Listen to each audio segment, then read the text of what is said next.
Recently, German elections took place, and in class we were invited to observe the results of German elections in the past, in 2017 to be exact. And we had several discussions, but there was this one interesting graphic that caught my eye. And here it is.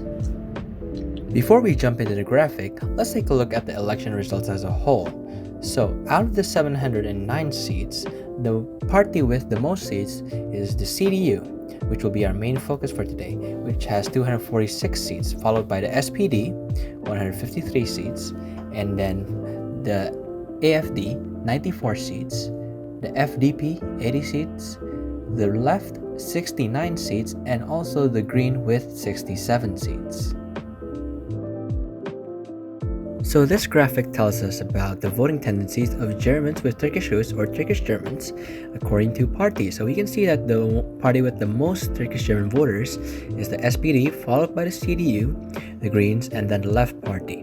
Now, what's interesting to note is that there seems to be a correlation between the amount of support with the number of Turkish Germans in the party itself. So, there were 6 representatives in the SPD of Turkish background, 5 in the Greens, and 3 in the Left Party. So, when we consider the 3 of them, it makes sense that there's this amount of support for each party.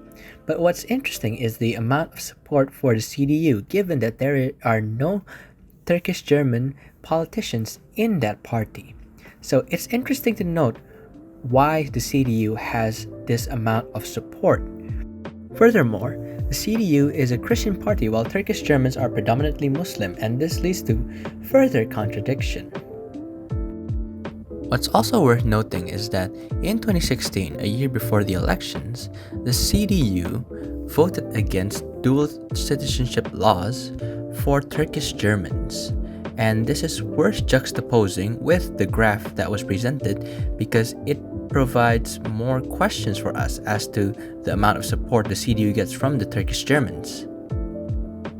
Now, this is interesting to see Turkish Germans be in favor of the CDU. But before we go deeper in that, let me tell you a brief history of Turkish Germans. Turkish people first came to Germany as guest workers when there was a labor shortage in the 1960s. And now, after that, in the 1970s, the bill that brought immigrants into Germany as guest workers was terminated, but Turkish guest workers chose to stay in Germany and brought their families along with them. Germany was also a destination for Turks that were trying to escape from the dangers of coups in their country. And so these Turkish families settled in Germany and have become a part of German society. And as of 2020, 26% of the population has a migrant background and 13% of the migrant group have Turkish origins, making it the largest migrant population in Germany. And so these anomalies lead to this big question that we're asking here. Why does the CDU appeal to Turkish Germans? And so in this video, we'll try to explore more on this, and it'll be divided into 3 parts. The first part being the policy level, the second part being the personal level, and the third part being the chancellor level.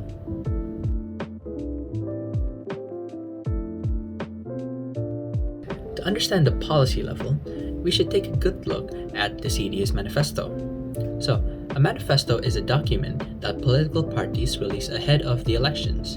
And in this document, it is basically filled with campaign promises, policies that they will enact should they be voted.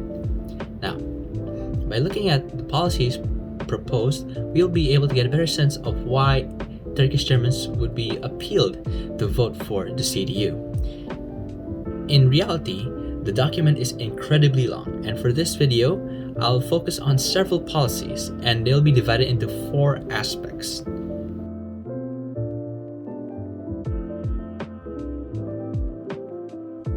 Let's now look at some proposed policies in the field of general development.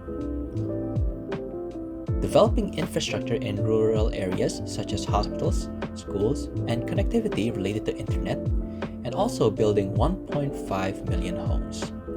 These campaign promises do not appeal specifically to Turkish Germans, but rather the public, the general public.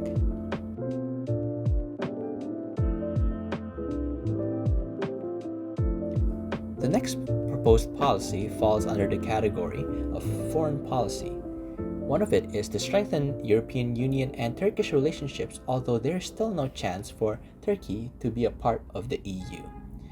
Although this doesn't open up any new opportunities for dual citizenship for Turkish Germans, it is still in favor towards them, since better diplomatic relationships with Turkey benefits Turkish people in Germany.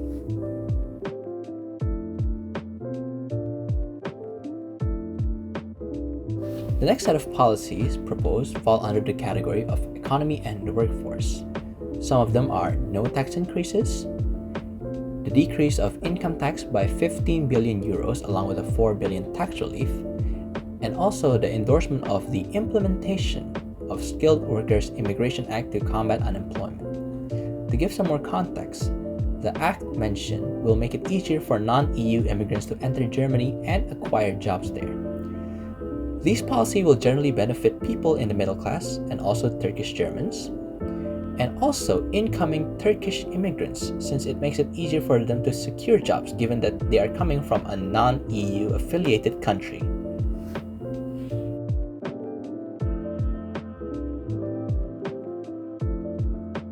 And now let's discuss several policies that are proposed in the security area. So first is the help of peaceful Islam that is prepared to integrate into Germany, reject the abuse of Islam for violence, hate, and terrorism, and strengthen international EU communication between EU countries as Islamist terrorism and organized crime are threats without borders. And these policies appeal to Turkish Germans because most Turkish people are Muslim, and people can be discriminated due to negative stereotypes about their religion. And seeing the government act favorably for them will benefit the Turkish Germans. And furthermore, the CDU is not discriminating against Islam, rather welcoming it and making sure that Muslim people are treated properly by ensuring no hate is projected towards this group.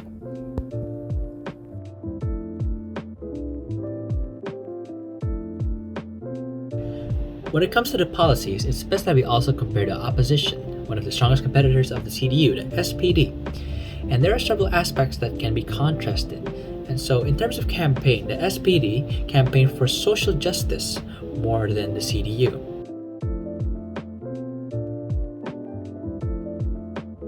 The focus of the SPD social justice can be seen from the proposed policies at the time, which is not the most urgent matter when the country faced record low unemployment rates and had security concerns.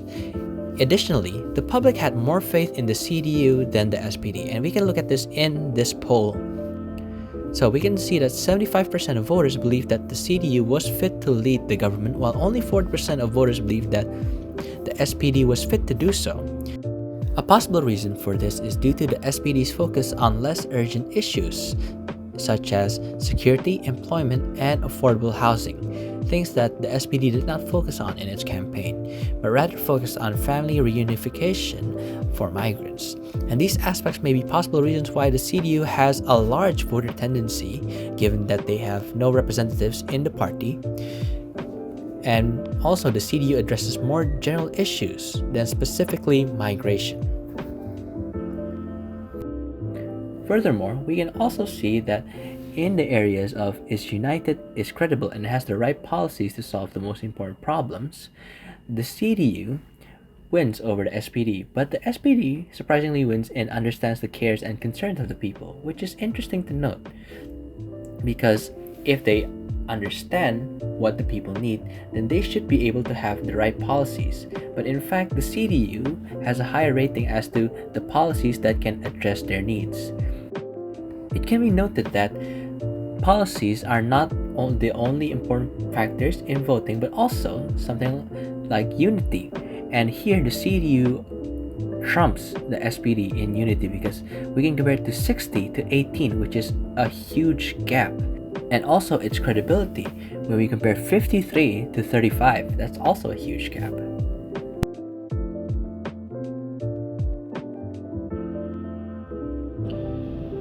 So after observing the policies, let's now go deeper into the people's reasons, their personal reasons why they would vote for the CDU. It could be due to political alignment or other reasons that we'll discover. The newer generation of Turkish German people are more socially conservative than the previous one. Furthermore, the CDU is a conservative group, meaning that the CDU aligns with the views of conservative people. According to Rasan Dogan, a lawyer and CDU party member, she claimed that the CDU does a good job of addressing the issues that concern the third generation of Turkish Germans, such as assistance for small businesses and family policy. Additionally, she claims that the SPD is not progressing with its policies because they still focus on labor rights, which is a thing of the past. The CDU can address more urgent concerns such as security, and these claims are in line with what was previously stated in the opposition section of the video. And this is further supported by the claim of Viola Neu, the person who led the Konrad Adenauer study. She explained that the past generation of Turkish Germans would incline more to the SPD because the party formed SPD-backed labor unions, as people who were working in labor jobs would benefit from these unions. The recent generation of Turkish Germans are more educated, and this led to less of them working in similar jobs as their predecessors, labor-intensive jobs, which has resulted in their abandoning the SPD in favor of other parties.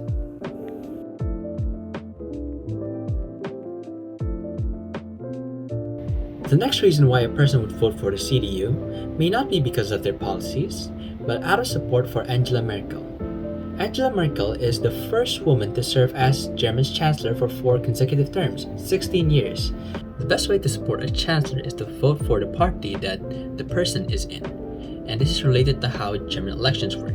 So the people cannot directly vote for the chancellor, but they can vote for the party. And the more votes that a party has, the more chairs or more positions that they have in the parliament, in the Bundestag. And so the voting for the chancellor takes place in a separate occasion. And this will be done by the people in the parliament. And so if a party has more votes, then that means they can put in more votes for the specific chancellor.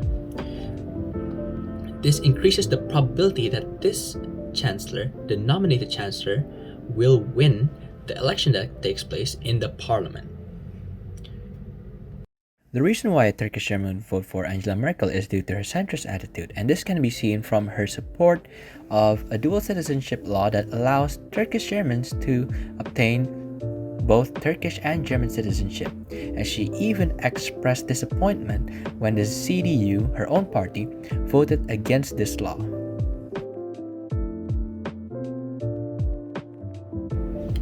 To understand how impactful this dual citizenship law for Turkish Germans is, let's go back and look at it from the past. So in the past, Turkish Germans were prohibited from obtaining dual citizenship. However, in the year 2000, there was a new law that allowed dual citizenship for people who were born in Germany but were descendants from people of EU countries. So these people who are affiliated with the European Union were able to get dual citizenship but not Turkish Germans. So this was a huge victory for Turkish Germans when this dual citizenship law passed.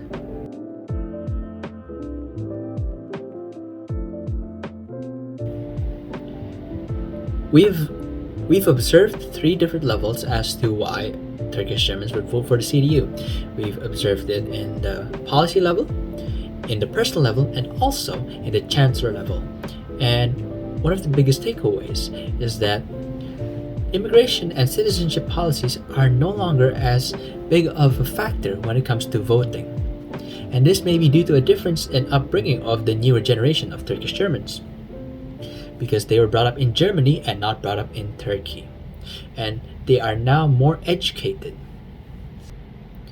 The results of the election and also the voting tendencies show us that a reason why a Turkish German would vote for a certain party is more nuanced than initially thought. They're just not pinned to specific policies like immigration or citizenship.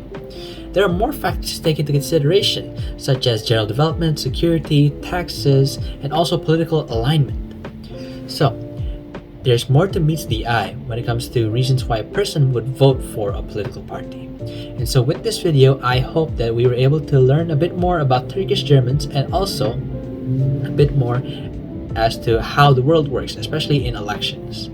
Thank you so much, and I'll see you next time.